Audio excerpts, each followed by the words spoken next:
కూటమి పరిపాలన వచ్చిన తర్వాత ఆర్యవైశ్యుల్లో ముఖ్యంగా రోడ్డు మీద పడేసి ఆర్యవైశ్యులు తంతున్నా కానీ ఈ కూటమి ప్రభుత్వం మాట్లాడే పరిస్థితి లేదు. ఆ పవన్ కళ్యాణ్ గారు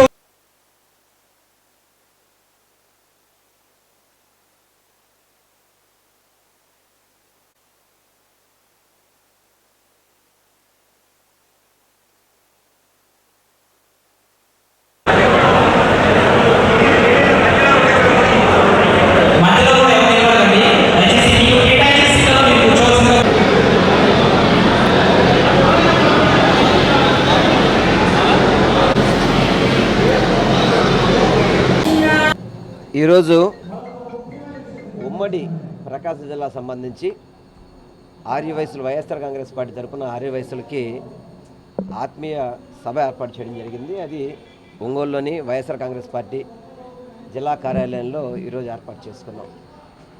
అందరూ కూడా అన్న రాంబాబు గారు, అదేవిధంగా రాష్ట్రంలో ఉన్న ముఖ్య నాయకులు కావచ్చు, అదేవిధంగా ఉమ్మడి ప్రకాశం జిల్లాకు సంబంధించి ఆర్యవైశ్య నాయకులందరూ కూడా రావడం జరిగింది. గతంలో వైఎస్ జగన్మోహన్ రెడ్డి గారు 2019-24 వరకు ఆర్యవైశ్యులకు ఏ విధంగా తోడుగా ఉన్నారు, ఆర్యవైశ్య కులానికి కావచ్చు, అదేవిధంగా వాసవి మాత దేవాలయాలకు కావచ్చు, అదేవిధంగా ఆర్యవైశ్యులు నిర్వహించే సత్రాలని స్వేచ్ఛగా వారికి ఇచ్చే విధంగా జీవో ఇవ్వడం కానివ్వండి, అదేవిధంగా ఆర్యవైశ్యులకి అనేక శ్రీశైలంలో కానీ మిగతా ఇతర చోట్ల సత్రాలకి స్థలాలు కేటాయించడం కానివ్వండి, చింతామణి నాటకాన్ని నిలిపివేస్తూ జీవో ఇవ్వడం కానివ్వండి, అట్లా ఎన్నో రకాల మేల్స్ ఆర్యవైశ్యులకి ఎంతమందికి పదవులు ఇచ్చారు, ఇవన్నీ కూడా చర్చించుకోవడం కానివ్వండి. ఈ కూటమి ప్రభుత్వం వచ్చాక ఆర్యవైశ్యులకు పదవులు కానీ ఆర్యవైశ్యులకి మేలు చేయడం కానీ పక్కన పెట్టేసి పూర్తిగా కూడా ఆర్యవైశ్యుల మీద దాడులు చేసే విధంగా దాదాపు సుమారుగా 20 నుంచి 25 మంది వరకు ఆర్యవైశ్యుల మీద మన SC/ST కేసులు పెట్టడం కానివ్వండి.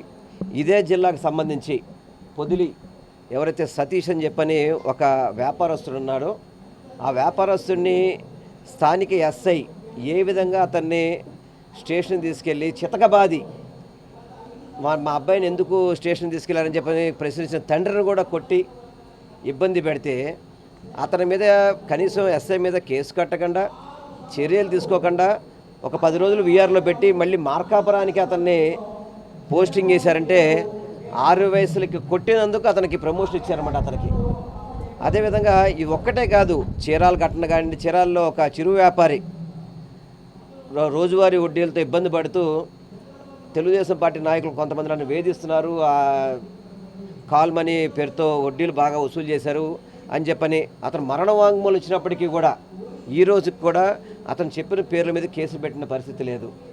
అదేవిధంగా ఎవరైనా సరే మన కూటమి నాయకుల్ని ప్రశ్నిస్తే చాలు అటువంటి ఆర్యవైశ్యుల మీద అనేక మంది మీద SC/ST కేసులు. అది తెలుగుదేశంలో పనిచేస్తున్న ఆర్యవైశ్యుల మీద కూడా మీరు కావలి ప్రాంతంలో కావల్లో చూసుకుంటే కనుక మార్కెట్ డైరెక్టర్గా అతను చేస్తున్నాడు. అతను ఏ విధంగా రోడ్డు మీద చితకబాది పడేసారు చూశారు మీరు.